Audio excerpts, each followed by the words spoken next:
kita mulai. Baru 8.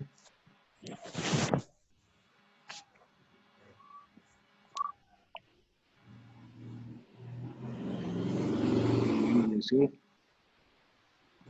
Kita mulai saja untuk materi sesi sekarang, yaitu untuk perencanaan karir.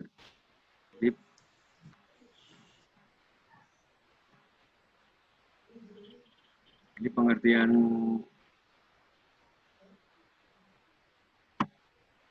karir ada beberapa menurut para ahli.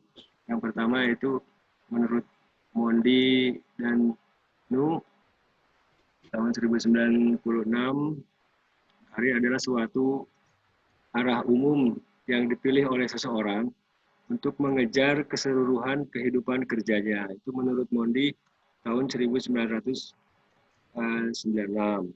Kemudian ada lagi menurut Kate Davis dan Wade tahun 1996 juga, untuk karir adalah suatu pekerjaan yang dipegang selama kehidupan kerja seseorang dalam suatu organisasi. Jadi selama seorang itu dalam jabatan di suatu organisasi, itulah karir seseorang itu. Jadi dari dua pengertian tersebut bisa disimpulkan bahwa karir adalah pekerjaan atau jabatan yang dipegang selama masa kerja seseorang. Itu untuk pengertian karir.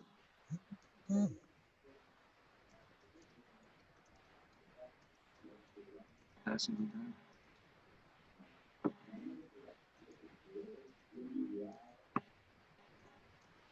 Lanjut, berikutnya yaitu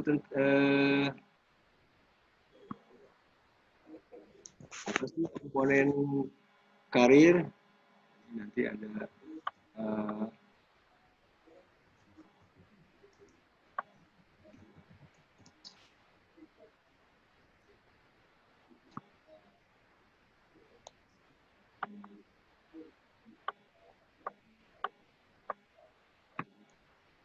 yang mau masuk.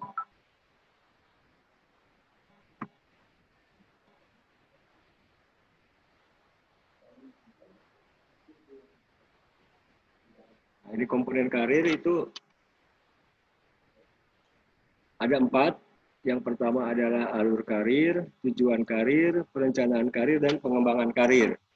Alur karir adalah pola pekerjaan yang berurutan yang membentuk karir seseorang. Jadi alur karir itu merupakan pola berurutan yang membentuk, jadi dari mulai karirnya dari bawah terus sampai ke karir puncak seseorang, itu dinamakan alur karir. Tujuan karir merupakan pernyataan tentang posisi masa di mana seorang berupaya untuk mencapainya. Jadi tujuan karir itu posisi akhir dari seseorang yang menjadi tujuan dari karir hidup seseorang. Misalnya tujuan karir orang itu adalah pimpinan di suatu perusahaan atau di suatu organisasi, ya itu yang dinamakan dengan tujuan karir. Kemudian lanjut ke perencanaan karir. Rencana karir merupakan proses di mana seseorang menyeleksi tujuan karir dan arus karir. Pak. Dan arus karir untuk tujuan tersebut, untuk mencapai tujuan tersebut. Sedangkan pengembangan karir meliputi perbaikan personal yang dilakukan untuk mencapai tujuan karir. Jadi antara perencanaan karir dan pengembangan karir ini merupakan suatu proses untuk mencapai tujuan karir. Jadi dari tadi ada alur karir, tujuan karir, pengembangan karir, dan pola perencanaan karir itu masih saling berhubungan.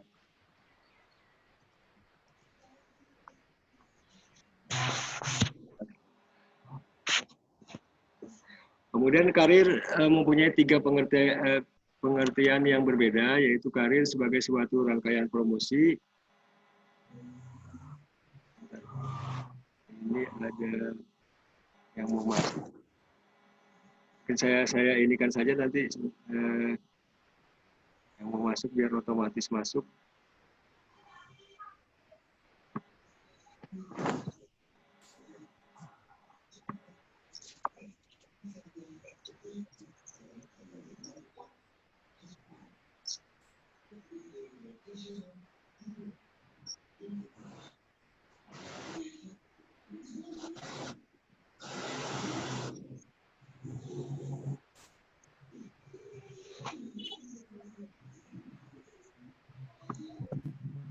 Oke, lanjut.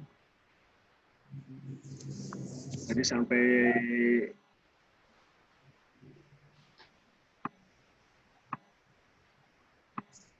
agak tiga pengertian karir yang berbeda.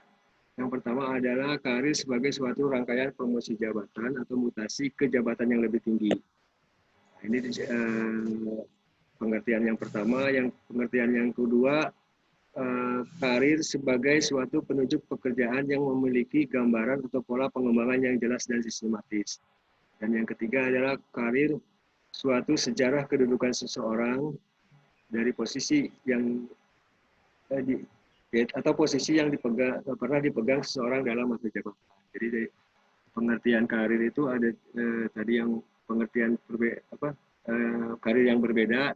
Yang pertama ada promosi jabatan dari yang tinggi ke yang lebih tinggi yang pernah dialami. Yang kedua adalah merupakan pola pengembangan yang jelas dan sistematis, dan yang ketiga adalah rangkaian pekerjaan yang pernah dipegang oleh seorang dalam masa kerjanya. Itu pengertian karir dari perbedaannya. Idealnya seluruh karyawan hendaknya memiliki akses untuk karir tersebut.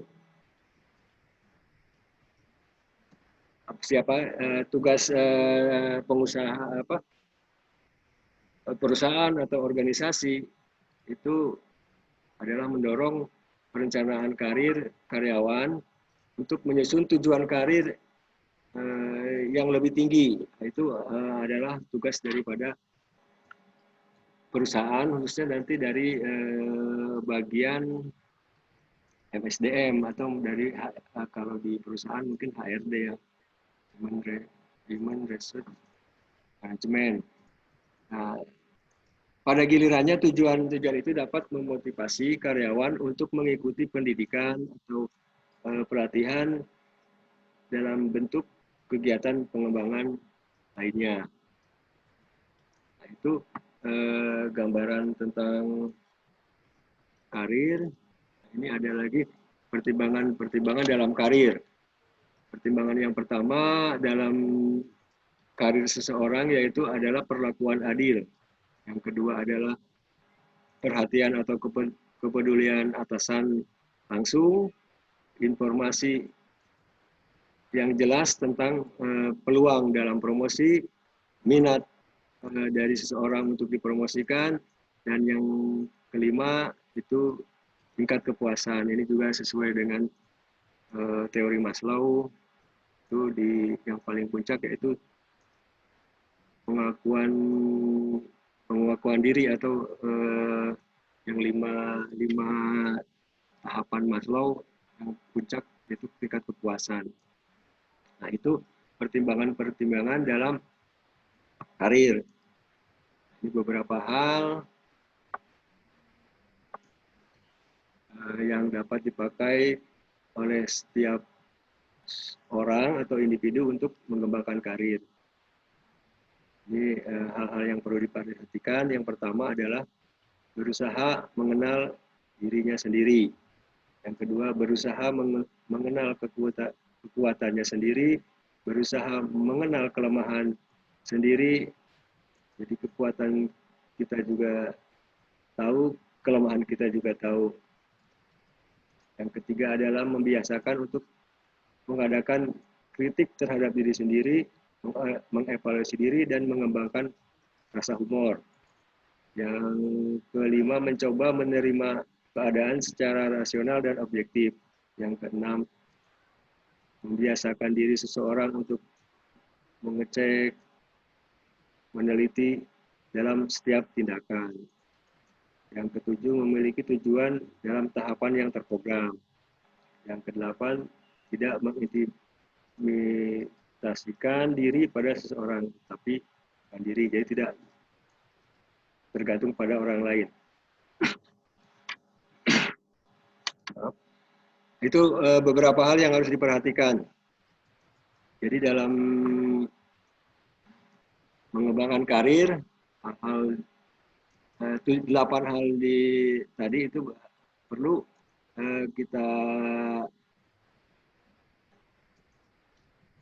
kita miliki, mulai dari mengenal diri sendiri sampai mengenal kekuatan, kelemahan, dan yang terakhir tidak tergantung pada seseorang atau berusaha untuk mandiri. Itu hal-hal untuk dalam pengembangan karir. Kemudian lanjut untuk perencanaan karir dan penilaian karir.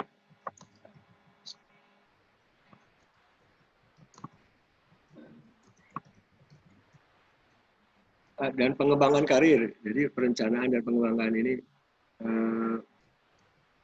perencanaan di mana proses individu dalam mengidentifikasi dan mengambil langkah-langkah untuk mencapai tujuan karir. Nah, itu adalah perencanaan karir. Kemudian pengembangan karir,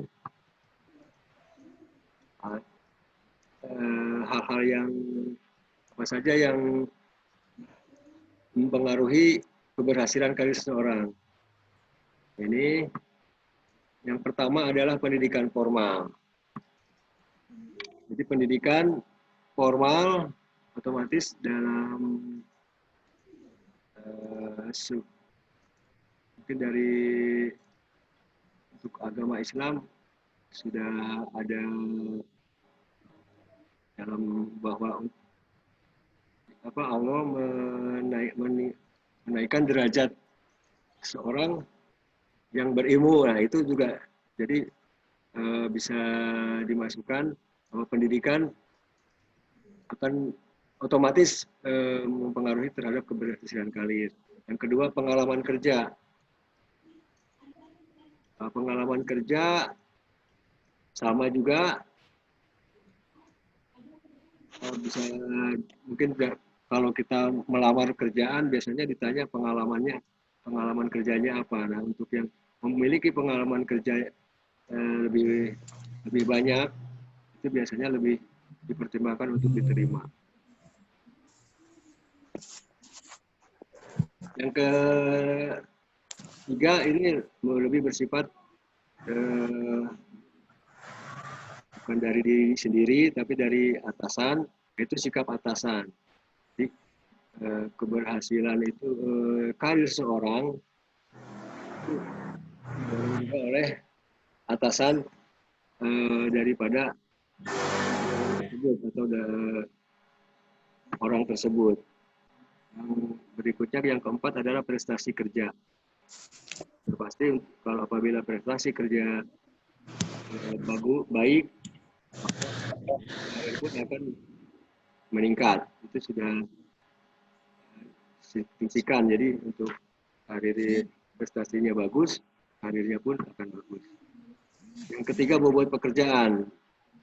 Bobot pekerjaan di sini artinya bahwa pekerjaan yang lebih berat akan lebih, jadi misalnya begini, untuk seorang yang bekerja hanya di meja di staff, itu karirnya mungkin akan lebih lama dibanding dengan seorang yang kerjanya di lapangan, karena penilaian nanti dari dari atasan atau kemudian dari pimpinan dalam pengembangan karir atau karir seseorang itu dinilai juga bobot pekerjaan dari orang tersebut selain prestasi kerja karyawan tersebut. Nah, yang terakhir mungkin ini faktor lain juga, yaitu adanya lowongan jabatan. Otomatis begitu ada lowongan jabatan, akan dipromosikan kepada orang-orang bawahnya dengan penilaian-penilaian seperti di atas, mungkin dilihat dari pendidikannya, pengalamannya, sikapnya, prestasinya, serta bobot pekerjaannya. Dan yang terakhir yaitu produktivitas kerja. Produktivitas kerja ini mungkin ini lebih ke bisnis ya, karena peningkatan produksi suatu perusahaan itu akan juga menaikkan karir atau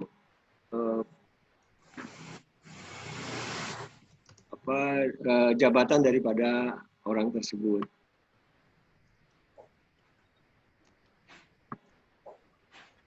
Lanjut tentang tadi yaitu pengembangan karir.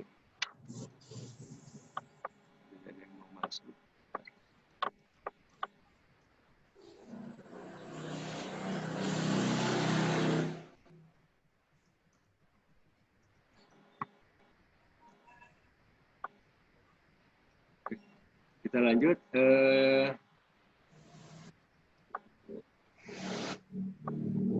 Pengembangan karir. Itu suatu kondisi yang menunjukkan adanya peningkatan status seorang dalam jalur karir yang telah ditetapkan oleh organisasi.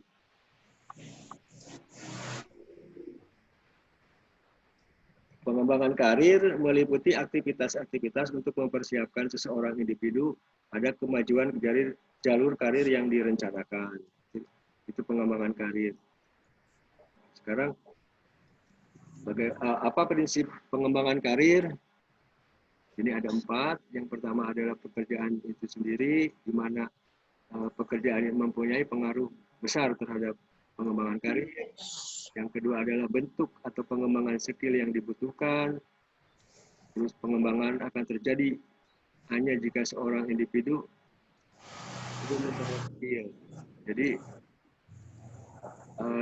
pekerjaan tersebut, pekerjaan tersebut menuntut untuk memiliki skill sebagai operator komputer, sedangkan orang dalam jabatan yang sudah ada di situ belum memiliki kemampuan untuk mengoperasikan komputer. Nah, ini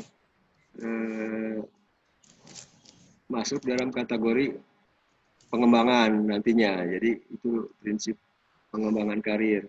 Yang keempat atau waktu yang digunakan untuk pengembangan. Ini masih jadi penempatan pekerjaan individu itu harus rasional. Maksudnya apabila tadi sudah orang tersebut sudah mampu komputer, ya tidak usah lagi dikembangkan, atau mungkin dikasih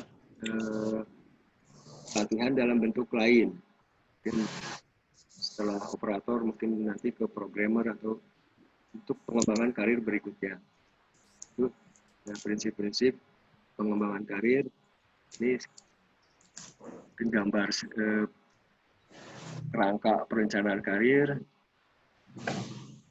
Tadi ada perencanaan karir, ada jalur karir, ada tujuan karir. Nah, sasaran karir ini adalah tujuan karir.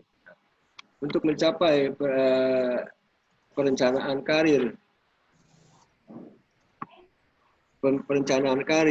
menuju kepada tujuan karir, itu diperlukan adanya pengembangan karir. Pengembangan karir ini nantinya hasilnya menjadi umpan balik dalam perencanaan karir. Misalnya ada evaluasi ataupun ada koreksi di situ bahwa pengembangan karirnya kurang ini, kurang itu nanti direncanakan karir, di perencanaan karir dimasukkan, kemudian nanti diterapkan di jalur-jalur karir, akhirnya kesasaran karir, demikian terusnya. Jadi feedback yang ada atau umpan balik dari pengembangan karir saat ini menjadi patokan atau menjadi bahan masukan untuk perencanaan karir berikutnya. Ini gambar kerangka perencanaan karir dan pengembangan karir. Nah, ini tadi yang gambar tadi. Nah, kelima yang tadi untuk feedback tersebut itu ada lima syarat utama.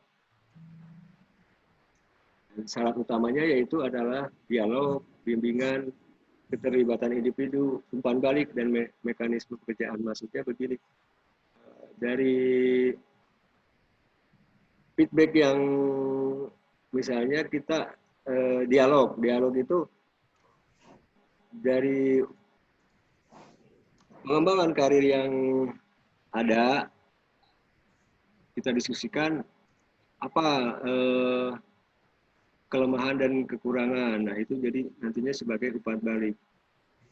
Gitu. Terus untuk bimbingan ini sama, mungkin bersifat keperorangan, individual juga sama, lebih keperorangan. Jadi kita tanya satu semacam wawancara seorang. Nah, ini nanti masuk ke dalam mekanisme perencanaan karir. Itu kemudian lanjut untuk penjelasan gambar yang tadi.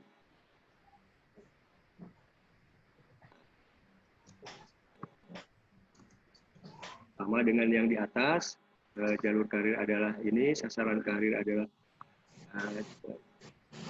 masuk dalam tujuan karir.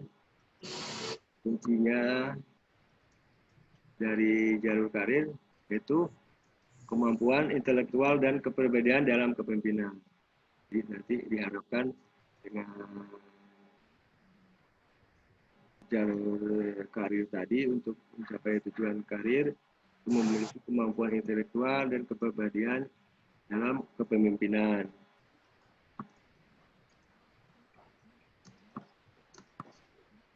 Sama ini dengan yang mungkin yang tadi itu, penjelasan lagi syarat perencanaan karir.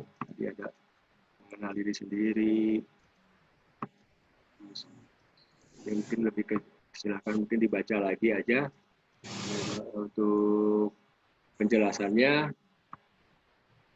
Di sini lebih rinci lagi bahwa cara menilai diri sendiri itu bagaimana, tadi langkah-langkah untuk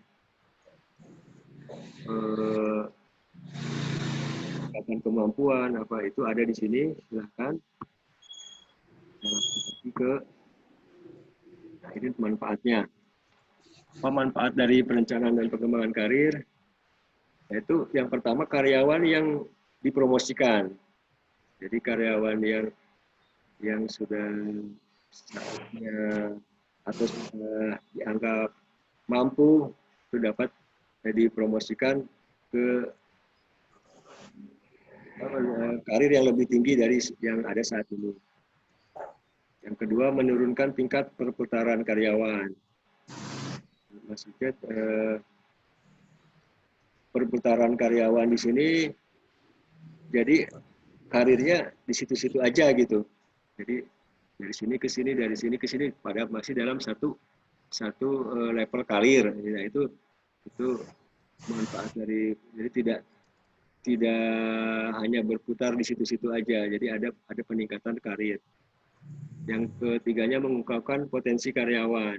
Jadi dari pengembangan karir kita dapat mengetahui bahwa karyawan tersebut ternyata memiliki potensi yang lebih setelah dilaksanakan pengembangan karir. Yang keempat, sudah jelas bahwa akan mendorong pertumbuhan baik dari produktivitas ataupun hasil kerja daripada karyawan tersebut. Yang kelima, memuaskan kebutuhan karyawan. Dengan karir yang lebih tinggi, karyawan pun akan untuk kompensasinya atau mungkin gajinya lebih tinggi juga. Nah, yang keenam, membantu pelaksanaan rencana kegiatan yang telah disetujui. Artinya di sini bahwa program yang ada, kegiatan yang dalam 1 tahun, dengan adanya karyawan yang berpotensi itu akan bisa melaksanakan kegiatan yang telah direncanakan. Karena tadi setelah dapat karyawan yang berpotensi, terus maksudnya nomor 6 seperti itu. Yang terakhir yaitu meningkatkan nama baik organisasi. Sudah tentu dengan karyawan yang bagus-bagus, organisasi atau perusahaan pun akan mendapat nama baik atau mungkin produktivitas meningkat dan akan lebih berkembang lagi perusahaan tersebut. Lanjut ke ini yang tadi, mungkin ini lebih ke pendidikannya. Nah, ini ya, ini kalau tadi kan secara umum, dan ini untuk pendidikan dan latihan. Dari segi pendidikan dan latihan dengan pengembangan karir, maka meningkat juga kemampuan karyawan dan meningkat juga suplai karyawan yang berkemampuan. Jadi artinya apabila walaupun nanti karir atau jabatan tidak ada, tadi ada syaratnya bahwa faktor lainnya itu adanya jabatan yang kosong. Jadi sudah siap suplai karyawan-karyawan yang mempunyai kemampuan. Begitu nanti ada dibutuhkan karyawan yang berkemampuan ini, organisasi tersebut sudah memiliki suplai atau memiliki cadangan karyawan. Itu tadi untuk masalah perencanaan dan pengembangan karir. Sebelum dilanjutkan, mungkin silakan ada dari rekan-rekan yang ingin bertanya tentang masalah perencanaan dan pengembangan karir. Karena setelah ini nanti kita masuk ke penilaian karir. Silakan mungkin dari belum jelas atau mungkin kita bisa diskusikan bersama, mungkin ada nanti dari yang lain juga yang bisa menanggapi. Silakan.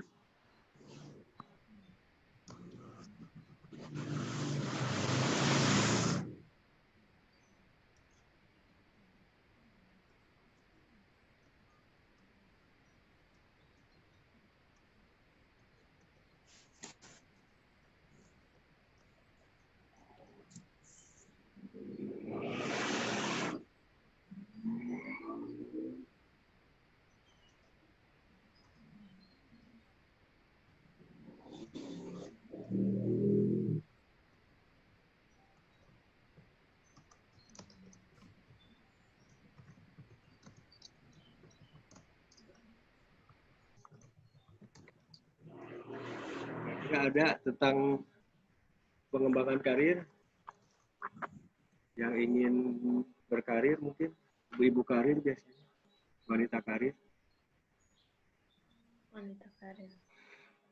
Wanita karir biasanya nih, ini wanita semua, cuman Gilang aja nih yang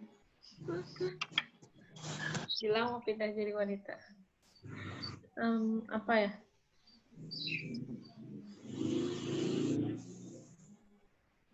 Mungkin ini Pak, terkait kan kalau di ya, silakan. Ya, misalkan di kampus tuh kan jenjang karirnya itu jelas gitu ya Pak ya. Maksudnya tahapan misalkan dari dosen luar biasa, terus kemudian dosen tetap dan seterusnya gitu. Nah, gimana ya maksudnya? apakah jenjang karir itu selalu hierarki seperti itu, atau dapatkah kalau misalkan kayak loncat bisa langsung melewati beberapa beberapa tahapan gitu, dan atau mungkin Bapak bisa berbagi cerita atau mungkin pengalaman Pak terkait jenjang karir itu sendiri gitu Pak. Oke. Terima kasih. Sama ya. Saya ngerti maksudnya. Mungkin kan tadi di karir itu ada namanya jalur karir. Nah, jalur karir ini tadi katanya dari yang lebih rendah ke lebih tinggi. Bagaimana kalau apakah bisa mungkin dari kalau di level-level ada level 1 sampai level mungkin yang terakhir tujuan karir yang paling tinggi itu level 10. Bisa dari 1 mungkin langsung ke 4, dari 4 langsung ke 8, mungkin begitu ya maksudnya ya? Ya. Oke, mungkin saya jawab.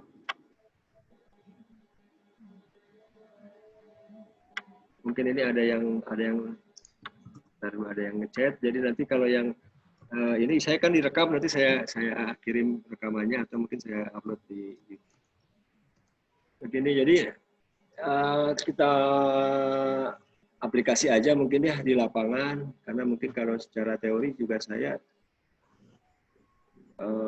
belum tahu atau mungkin belum pastilah istilahnya. Kalau teori itu nggak sama dengan di praktek. Saya contohkan untuk langsung di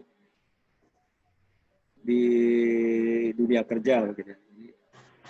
Nah ini ada beberapa, itu tadi kan disebutkan bahwa di syarat-syarat dalam suatu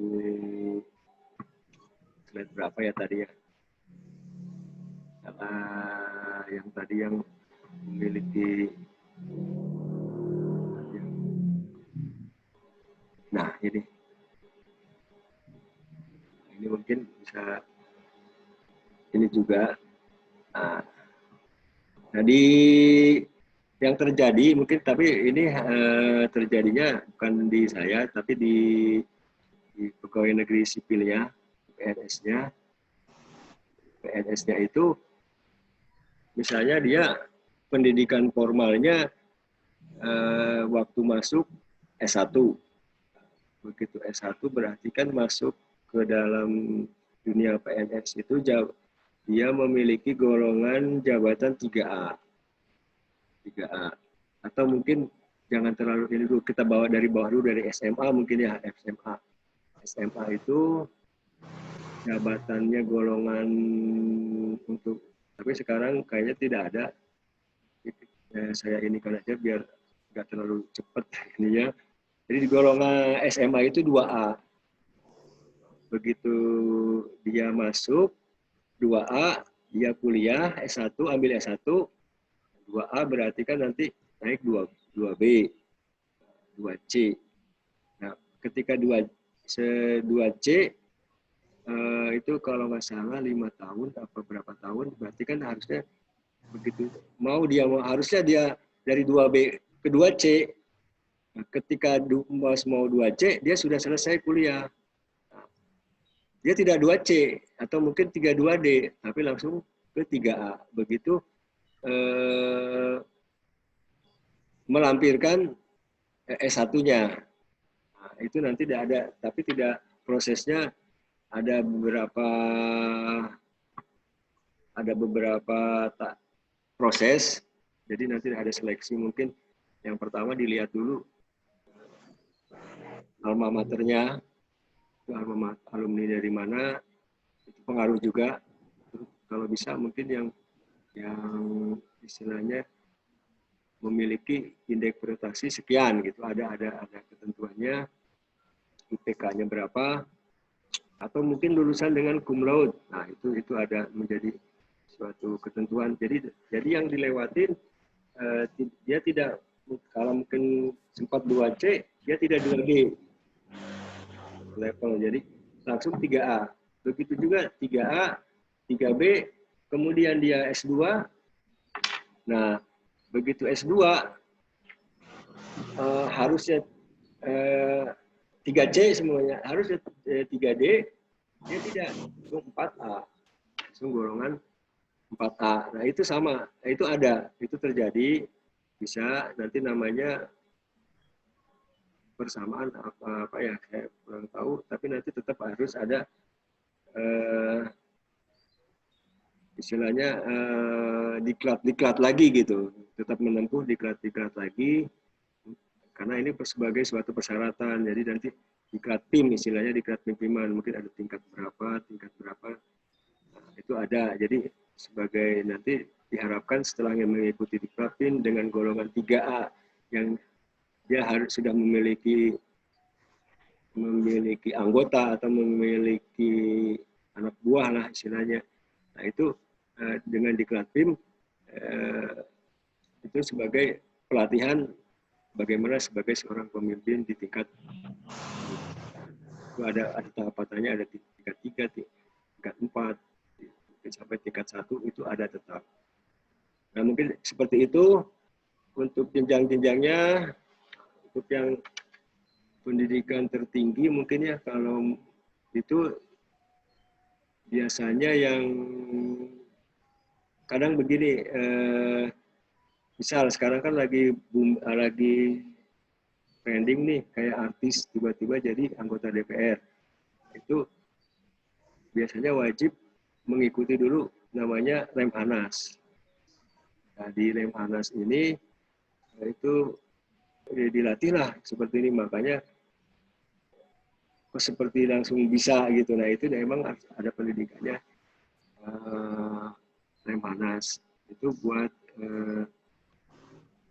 dari sipil yang ingin itu termasuk diklat juga, tapi diklat yang tertinggi. Jadi karirnya bisa terjadi lompatan karir tersebut dengan tadi persyaratannya yaitu mulai dari pendidikan, kemampuannya, tadi mungkin kemampuannya melihat dari IPK-nya. Makanya kita merencanakan karir ini tujuannya seperti itu. Kalau emang mau melalui pendidikan formal, silakan, dengan tidak sekedarnya gitu. Jadi istilahnya wajib IPK sekian, atau mungkin hanya harus cum laude. Nah, harus begitu. Jadi jangan setengah-setengah. Mungkin itu Salma mungkin masih apakah sudah terjawab, atau mungkin ada yang mendapatkan, silakan yang lain. Sudah Pak, sudah terjawab. Terima kasih. Tapi ya. Ada yang ingin ditanyakan lagi Pak? Silakan. Kan kalau yang hierarki kayak gitu mah kalau misalkan di pemerintahan ya Pak ya. Ya. Kalau pemerintahan gitu udah pasti. Kalau misalkan di swasta Pak, itu berarti ditentukan sendiri gitu, atau ada patokan, ada patokannya gitu. Oke. Ya, saya lebih mengerti. Jadi begini, kalau tadinya di pemerintahan atau mungkin di organisasi seperti itu, kadang ada syarat-syarat yang harus dilalui gitu. Ada, maksudnya terbentuk oleh peraturan. Justru malah di swasta itu tidak ada peraturan seperti di pemerintahan. Justru lebih gampang di sana. Artinya kalau dia menonjol, kalau dia memiliki potensi, itu bisa langsung karena kan kebijakannya tidak seragam. Artinya perusahaan ini boleh aja gitu dia dari office boy, tiba-tiba dia punya kemampuan untuk diri, tiba-tiba langsung jadi manajer gitu, boleh. Nah, itu di swasta. Jadi di swasta tidak ada aturannya. Jadi bisa lebih istilahnya mengagetkan lagi gitu. Istilahnya bisa langsung naiknya lebih pesat daripada di pemerintahan, karena di pemerintahan pasti ada aturan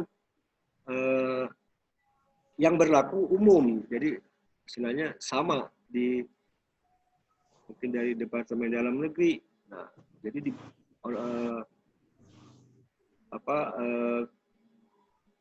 dinas-dinas atau mungkin badan-badan yang berada di bawah Departemen Dalam Negeri sama aturannya demikian. Nah, itu malah lebih agak terbentur gitu. Kalau untuk ataupun mungkin ada nanti persyaratannya, mungkin pengajuan golongan 3 harus telah di golongan 2C. Nah, itu ada seperti itu. Jadi aturannya bisa naik turun tergantung dari kebutuhan. Biasanya tergantung dari kebutuhan, karena nanti kan dalam pemerintahan ada yang pensiun, ada yang apa, itu tergantung kebutuhan. Tadi sudah saya itukan dalam slide bahwa di situ adanya jabatan yang kosong. Dari swasta lebih ekstrim lagi mungkin untuk jalur karirnya lebih bisa di luar dugaan gitu. Mungkin itu sama. Apakah sudah ini? Apa mungkin dari yang lain ada tanggapan? Silakan. Sudah cukup sih, Pak. Masih ini apa mungkin masih ada ini? Gini sih, Pak. Maksudnya? Kan kalau sekarang ya kita kan lagi maksudnya ngadepin percepatan teknologi gitu, di mana ya banyak pekerjaan yang tergantikan juga gitu. Nah, karir kan juga akhirnya jadi gimana ya Pak ya, maksudnya pasti ada pengaruhnya terhadap karir itu sendiri gitu. Nah, bagaimana kita bisa melihat maksudnya kayak menerawang ke depan gitu Pak, untuk melihat peluang lah istilahnya ya. Ya, gitu Pak, memaksimalkan gitu deh. Soalnya kalau kalau patuh pada yang mungkin kita belajar yang sebelum-sebelumnya kan justru tantangan ke depan akan lebih berat gitu. Oke, terima kasih. Mungkin ini sekarang lagi ramai juga dibicarakan dari ada yang namanya revolusi 4.0. Maka sekarang sudah katanya revolusi 5.0, 5 society. Nah, society. Jadi apa ya? Jadi jadi begini. Nah, peluangnya begini. Memang yang ini kan akan tergantikan oleh robot lah. Tapi kan robot juga manusia, dan tidak semua kerjaan bisa diambil alih oleh robot. Jadi ada mungkin pekerjaan yang harus oleh manusia. Nah itu, tetapi harus dengan memiliki kemampuan yang lebih. Ya itu, kita harus bisa masuk ke situ bagaimana caranya. Nah itu peluang-peluang yang ada. Saya juga kemarin saya sempat nanya sama Prof. Yanti tentang MSDM ini nasibnya bagaimana gitu. Sebentar nanti jawaban beliau ya. Jadi Prof. Yanti itu bilang kan, kalau Bu bagaimana MSDM, kayaknya MSDM udah nggak ada lagi MSDM, tapi MSDR kan, manajemen sumber daya robot, kata saya kan. Oh enggak Pak Yudi, jadi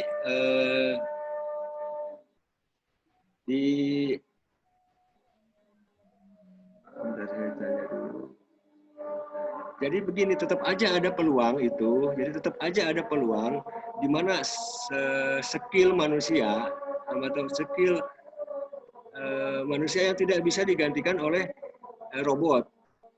Karena manusia kan punya hati, terus punya perasaan. Nah itu tetap aja tidak bisa tergantikan gitu kan,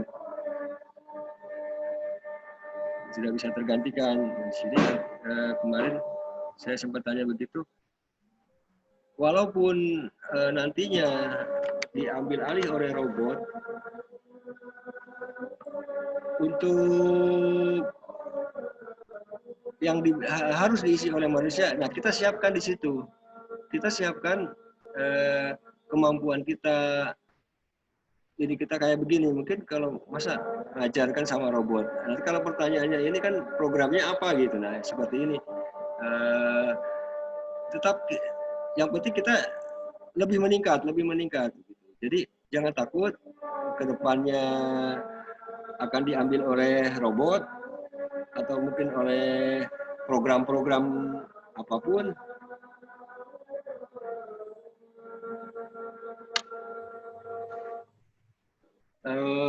Tetap ada peluangnya untuk manusia di situ berkecimpung. Nah itu yang kita harus kita jadikan peluang untuk bagaimana lebih baik daripada robot istilahnya, karena robot juga kan buatan manusia.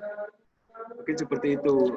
Emang ada nanti beberapa, tapi kan itu tenaga-tenaga yang istilahnya kayak sekarang mungkin penjaga tol ya, yang tukang karcis itu kan tidak harus berkemampuan, itu kan cuman mengembalikan uang sama ngasih ini. Nah itu ya nggak terlalu istilahnya tidak ada skill yang perlu dimiliki gitu. Jadi udah tinggal diprogram aja, uang sekian dikembali sekian, atau mungkin langsung keluarkan tiket tiket tol lah, itu kan sudah. Nah, itu nggak istilah tidak memang bisa digantikan oleh robot. Kalau yang lain-lain mungkin tidak bisa. Nah, itu yang harus kita sikapi, bagaimana kita lebih bisa masuk ke sana, peluang karir. Kalau untuk jalan tol udah pada pakai e-tol Pak sekarang? Ya betul. Jadi kan kalau dipikir juga yang jaga tol kan cuma mengembalikan uang sama ngasih kartis kan. Nah, kemampuannya tidak lebih dari itu. Nah itu dan kalau kita pakai, justru sebenarnya kalau pakai manusia nanti lebih, wah ini Bapak kok enggak, kadang ada yang apa ya, dulu itu kalau digitukan kan harus satu kartu satu ya, itu kan jadi lebih aturannya lebih bisa diterapkan. Kalau untuk manusia lebih sebenarnya, kalau robot itu tadinya misinya itu dengan pakai robot itu untuk menghindari daripada KKN itu, korupsi. Jadi kalau sistem robot itu mengurangi penyimpangan di kolusi gitu kan, jadi tidak ada lagi kalau nggak bisa kolusi. Tapi kalau untuk kayak dosen terus apa kan tidak bisa sama robot, jadi justru robotnya sebagai alat bantu, bukan sebagai alat utama. Jadi seperti itu. Jadi jangan takut, atau mungkin jangan jadikan pesimis kalau nantinya kedepannya semuanya udah teknologi, semuanya sudah ini, kita tersingkir gitu. Nah, itu dari Prof. Yanti pun menghitungkan seperti itu, bahwa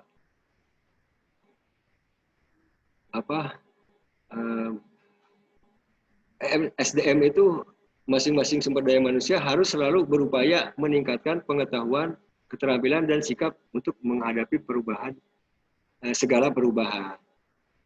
Jadi keterampilan yang sangat dibutuhkan apa? Utamanya teknologi yang membuat banyak perubahan. Walaupun supaya robot makin banyak. Tapi kan manusia mempunyai apa sih? Jadi harus jeli gitu, dia dituntut untuk jeli dan kreatif, berpikir dan bekerja. Karena robot tidak dapat menggantikan kreativitas manusia. Nah, itu dari kata kuncinya di kreativitas. Demikian mungkin Salma. Mungkin ada yang mendapatkan Gilang barusan, silahkan lanjut. Mas, sudah apa?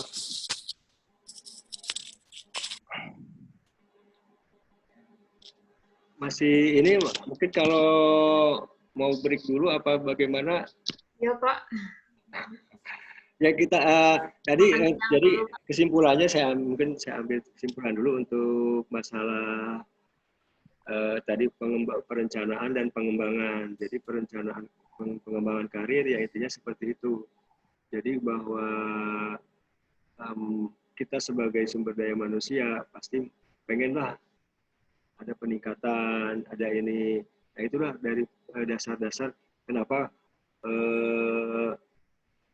kita harus melaksanakan perencanaan karir. Nah, perencanaan karir itu bisa dari individunya sendiri, ataupun bisa dari organisasi sendiri. Nah, untuk pengembangan karir, sama, itu bisa dari individunya, bisa dari organisasi. Jadi, sifat individu, misalnya mungkin kita mencari pelatihan pendidikan di luar yang diprogramkan oleh organisasi atau perusahaan, itu juga termasuk dalam pengembangan. Sementara untuk pengembangan yang dilaksanakan oleh perusahaan atau organisasi, nah itu merupakan pengembangan yang dilaksanakan oleh organisasi. Jadi merupakan programnya organisasi. Tujuan akhir daripada karir, perencanaan karir adalah tadi tujuan karir atau karir yang tertinggi. Prinsipnya nanti adil, terus ada berkesinambungan dan lain-lain. Diharapkan seluruh sumber daya manusia di situ ya, sumber manusia yang ada bisa melaksanakan pengembangan karir.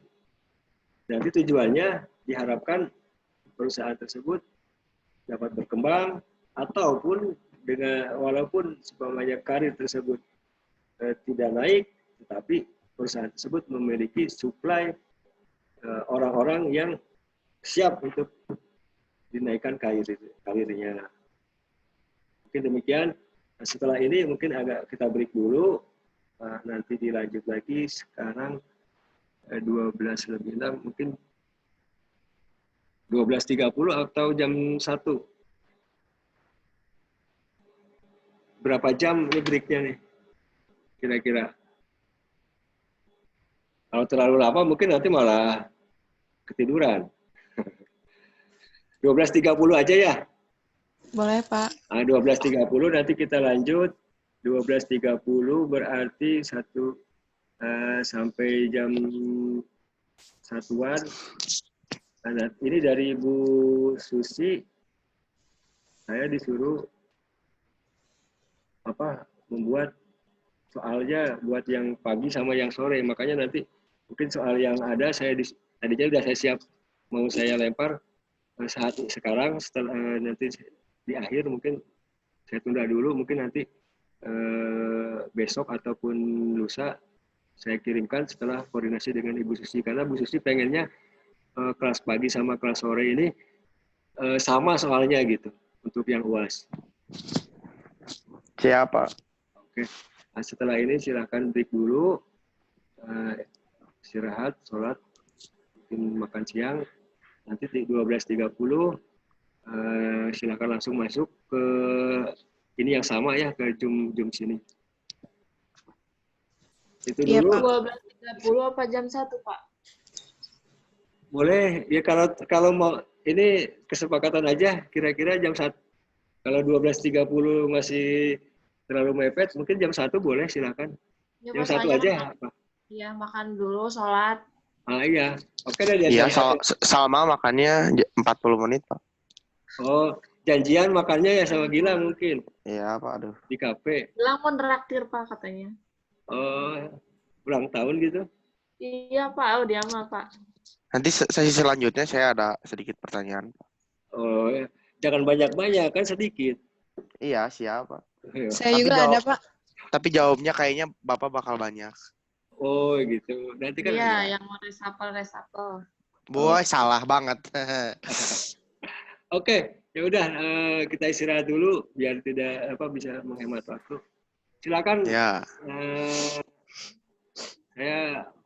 Saya standby aja. Silakan kalau mau keluar mungkin menghemat kuota. Oke, Pak. Ya, assalamualaikum warahmatullahi wabarakatuh. Selamat siang.